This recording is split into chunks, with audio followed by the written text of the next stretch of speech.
मेरा फ़ोन नहीं है, तो मैंने पूरा देखा नीचे की सीट में कोई स्पेस नहीं था कि फ़ोन सीट के नीचे जाएगा, तो फ़ोन नहीं मिला।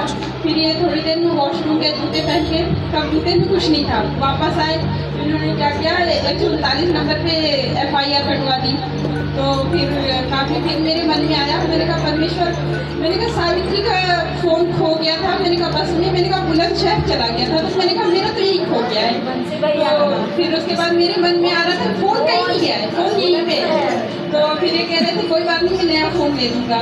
मैंने बोला नहीं, मेरा वही फ़ोन चाहिए। तो मन में फिर बैठी रही थोड़ी देर, फिर ये कहते, फिर मैंने कहा पता नहीं मेरे साथ ही क्यों बुरा होता है। फिर मुझे भैया की याद आई, भैया ने कहा था जब कुछ बुरा होता है तो कुछ बहुत अच्छा भी होता है जी। तो फिर थोड़ी देर बाद इन्होंने ऊपर से देखा फ़ोन इनके जूते में, जो वॉशरूम में थे तो उस समय फ़ोन जूते में नहीं था। चोर ने क्या किया, जूते में फ़ोन रख दिया, तो वो डर गया कि परमेश्वर का धन्यवाद है कि मेरा फ़ोन मिल गया। और मेरी बहुत बड़ी गवाही है कि पहले मेरा रिश्ता कहीं और लगा था, तो वो टूट गया। तो फिर कहते हैं ना कि जब कुछ बुरा होता है तो परमेश्वर बहुत अच्छा भी करता है। तो मुझे पहले तो मैं टूट गई थी, मैंने कहा मेरे साथ ऐसा क्यों हुआ, लेकिन फिर परमेश्वर ने मुझे ऐसी फैमिली में भेजा कि जहाँ अपने ससुराल वाली फीलिंग ही नहीं आती, ऐसा लगता है कि मैं ससुराल में हूँ। मुझे परमात्मा ने इतना अच्छा परिवार, आज तक मेरे पापा ने इतना प्यार नहीं दिया, जितने मेरे ससुर है वो मुझे इतना प्यार देते हैं। मेरी सासू माँ मुझे इतना प्यार देती है, क्या कहूँ। कहते हैं ना जब कुछ बुरा होता है तो बहुत परमेश्वर बहुत अच्छा भी करता है। और अपने ससुर के साथ, हाँ, और परमेश्वर ने इतना अच्छा किया कि मैं क्या बताऊँ। ऐसा लगता है कि मेरी शादी हुई है, ऐसा लगता है मैं अपने घर में हूँ, अपने घर से भी ज़्यादा मुझे प्यार मिलता है। पति नहीं करते क्या? सब करते हैं, परमेश्वर का बहुत बहुत धन्यवाद करती हूँ। बस मेरी यही कमाई, जैसे कि सबकी फैमिली, जैसे बंसी भैया आते हैं सत्संग में जाके, जैसे इनकी फैमिली मानती है, मेरे ससुराल वाले भी एक इस चर्च में आके, सत्संग में आके वो सब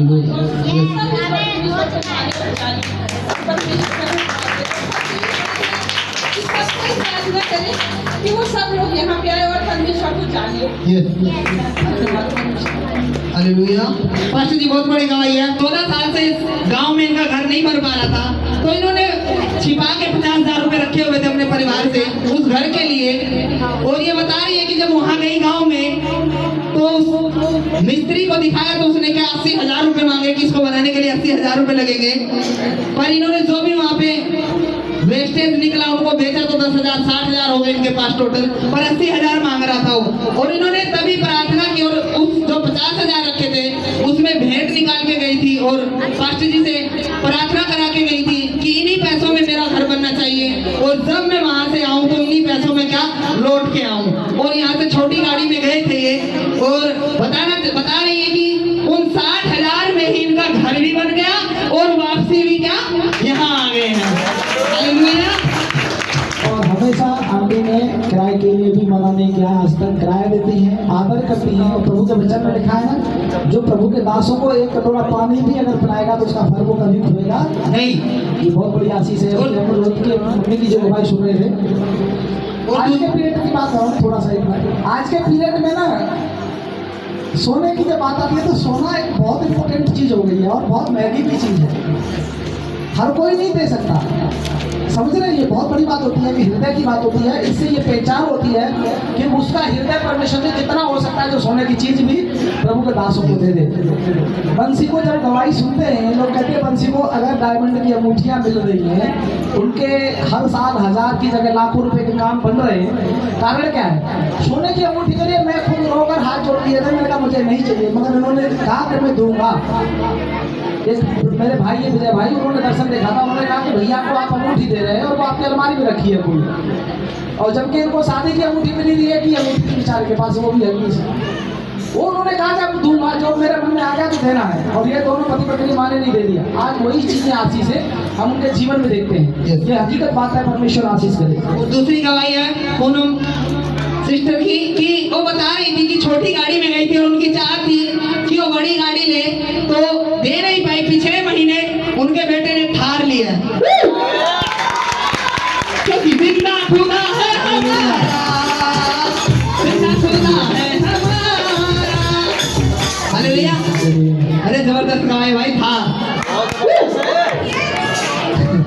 तुम्हें खुशी नहीं है? खुशी कहाँ से होगी? पूरम को मिली है ना। कोई बात नहीं भाई, किसी को भी मिलो हमें तो खुशी होनी चाहिए। अगर बाइक राज के पास आ गई है तो तब है तो अपनी कलिसिया में किसी का घर अगर बना है तो खुशी की बात है। हालेलुया। सरिता बहन की गवाही है, मैं चाहूंगा खड़ी हो जाए सरिता बहन। जी उनके पापा की तबीयत खराब हो गई थी, किसी निमंत्रण में गए थे और वहाँ पे चक्कर खा के गिर गए और बहुत हालत खराब हो गई। उनको टाइफाइड हो गया, चल नहीं पा रहे थे, खाना नहीं खा पा रहे थे। और जब सरिता बहन को पता लगा तब इन्होंने प्रार्थना की और परमेश्वर के दास से प्रार्थना करवाई और आज वो बहुत अच्छे हैं, खा भी रहे हैं, चल भी रहे हैं। हालेलुया।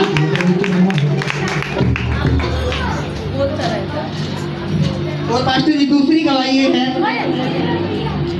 तो प्रकाश भाई की। प्रकाश भाई के पास एक काम करते हैं अंकल जी हैं कोई, तो उनके पास फोन आता है और उन्होंने उन अंकल ने बताया इनको कि मैं खाना बहुत खाता हूँ, जैसे उनके तरफ दुष्ट आत्मा थी, बताती है खाना बहुत खाता हूँ और मेरा बहुत ही नुकसान हो जाता है। तो प्रकाश भाई ने उनको बोला कि मैं तुम्हारे लिए प्रेयर करूंगा और तुम क्या अच्छे हो जाओगे और जो भी बीमारी है जो तुम्हें नुकसान कर रही है कंपनी में और जो तुम्हारे घर में नुकसान कर रही है तो तुम अच्छे हो जाओगे। जब इन्होंने उस भाई के लिए प्रार्थना कराई तो आज वो भाई अच्छा है और उसकी कंपनी में भी मन लो बहुत अच्छे से काम कर पा रहे हैं। हालेलुया। और प्रकाश भाई की चाहत है कि जिस कंपनी में काम करते हैं आप सभी लोग प्रेयर करें कि वो संडे को वो कंपनी बंद रहे या इनको छुट्टी मिल सके किसी कारण। हालेलुया। विश्वास कौन कौन करता है कि ऐसा करता है? क्योंकि ये जिंदा जीवित परमेश्वर के सामने मैं खड़ा हूँ और मैं चाहत रखता था क्योंकि मेरे को भी टाइम नहीं मिलता था संडे को, पर आज जिंदा खुदा ने मेरे को टाइम दिया है। हालेलुया। और विपिन भाई की गवाही है जो भैया के साले हैं जो कि 2 सालों से गाड़ी के लिए आपको सबको पता होगा परेशान थे, प्रार्थना करा रहे थे, वो खा नहीं पी नहीं, बहुत टेंशन थी उनको और आज उस गाड़ी का भी क्या हालेलुया वो गाड़ी का काम जो 2 सालों से रुका हुआ था, कल जब मैंने उससे पूछा जिसके पास गाड़ी थी वो कह रहा कोई बात नहीं सब ठीक हो जाएगा। हालेलुया।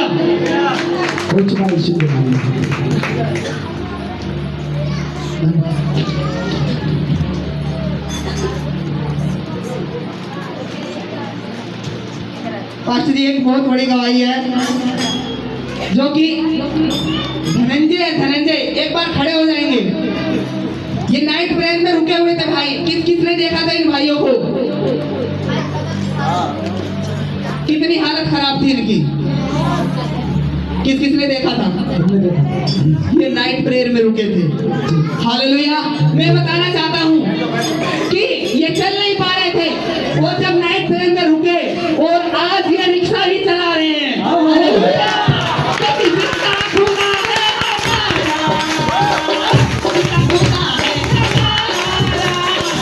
हालेलुया। क्योंकि जिंदा परमेश्वर है। हालेलुया। क्योंकि जो जिंदा परमेश्वर के लिए रुकता है और उसका विश्वास होता है कि अगर मैं यहाँ रुकूंगा तो मैं अच्छा होके जाऊंगा, और जिंदा परमेश्वर ने नाइट प्रेयर में भी उनको क्या छुटकारा दिया है। हालेलुया। और नितिन भाई की एक चाहत थी नाइट प्रेयर में, इनके दोस्त का एक्सीडेंट हो गया था और उन्होंने चाहत रखी थी नाइट प्रेयर में कि मैं चाहत रखता हूँ कि मेरा दोस्त क्या अच्छा हो जाए, और आज वो अच्छा हो गया है। हालेलुया। क्योंकि चाहत रखना भी बहुत बड़ी बात है। हालेलुया। और मैं परमेश्वर का धन्यवाद करता हूँ कि सरिता बहन की दूसरी गवाही है कि उसके गले में दिसंबर से दर्द था, जब इन्होंने परमेश्वर के दास से प्रार्थना कराई और आज वो गले का दर्द धुआं बन के उड़ गया है। हालेलुया। मैं परमेश्वर का धन्यवाद करता हूँ। सबको जय मसीह की। और परमेश्वर बहुत आशीष दे और कभी भी हमें क्या परमेश्वर के गवाहियों को कभी नहीं भूलना चाहिए, परमेश्वर के उपकारों को नहीं भूलना चाहिए। आज मैं आपके सामने गवाही बताना चाहता हूँ कि जब पुरानी कलीसिया में भविष्यवाणी हुई थी, मेरे को आज याद आ रहा है कि भविष्यवाणी में कहा था कि 40,000 रुपए कमाओगे तुम। हालेलुया। मैंने कहा कि यार मैं 15,000 रुपए कमा रहा हूँ और कहाँ 40,000, कैसे कमाऊंगा? मेरे को नहीं पता था और मेरे जिंदा परमेश्वर को पता था। हालेलुया। और ये मैं बता देना चाहता हूँ, परमेश्वर ने कुछ ना कुछ जरूर देखा होगा, हर एक के अंदर कुछ ना कुछ देखा होगा। हालेलुया। कुछ ना कुछ तुम्हारे अंदर कोई ना कोई खूबी देखी होगी परमेश्वर ने, तभी आपको चुन के उन चीजों से, उन हर एक उन संसार की चीजों से तुम्हें अलग किया है। हालेलुया। तो मैं बता देना चाहता हूँ कि जब से मैंने देना सीखा, पहले 15,000 थी तो 1,500 देता था, तो जैसे 18,000 हुई तो मन में आया कि यार 18,000 हो गई तो ज्यादा देना पड़ेगा। एक बार मैंने अपनी वाइफ से बोला, यार 1,500 देते हैं ना, क्या पता लगेगा क्या परमेश्वर को या परमेश्वर के दासों को सब देखने आ रहे हो, पूछने आ रहे कितनी सैलरी है? पर नहीं, मन में डालेगा शैतान। 25,000 हुई तब भी मैं यार 2,500 जाएंगे, पर जितना परमेश्वर के लिए मैं खड़ा रहा, और जब तक रहूंगा तब तक परमेश्वर की भेंट मैं देता रहूंगा और परमेश्वर मेरे ऊपर अनुग्रह करेंगे। मैं बताना चाहता हूँ, जब 40,000 रुपए की भविष्यवाणी हुई थी, मैंने विश्वास किया था, रिसीव किया था, और मेरी मम्मी भी कह रही थी कि तुम 40,000 रुपए कमाओगे, मैंने वो भी रिसीव किया। पर आज जिंदा परमेश्वर ने 40 से हर महीने 45,000 रुपए जिंदा खुदा है कि नहीं? हालेलुया। क्योंकि परमेश्वर जानता है। हालेलुया। और परमेश्वर बहुत आशीष दे, और आज बहुत अच्छा लग रहा है मेरे भाई बहन जो इतने कम समय के लिए बोला था कि कम समय लेंगे और सब आए, और यही चाहत रखता हूँ कि अगले बार से ये टाइम टेबल थोड़ा, क्योंकि गर्मी आ रही है तो इसीलिए हम जल्दी सोचते हैं कि जल्दी आप आने की कोशिश करें। 12:30 बजे तक फिनिश हो जाएगा। हालेलुया। आप 9:30-10 बजे तक प्लीज सभी आ जाए। हालेलुया। कौन कौन आएगा अगले संडे 10 बजे? 9:30 बोलिए तो सही है। 9:30 कौन कौन आएगा? 9:30 ठीक है, क्योंकि 9:30 बोलेंगे तो 10 तक आ पाते हैं। 9:30 4-5 ही हाथ उठिए। हालेलुया। जो 9:30 आएगा उसकी बीमारी परमेश्वर लेगा। हालेलुया। उनके जीवनों में काम बनेंगे। जो पहले आएगा परमेश्वर के जीवन में पहली आशीष देगा। हालेलुया।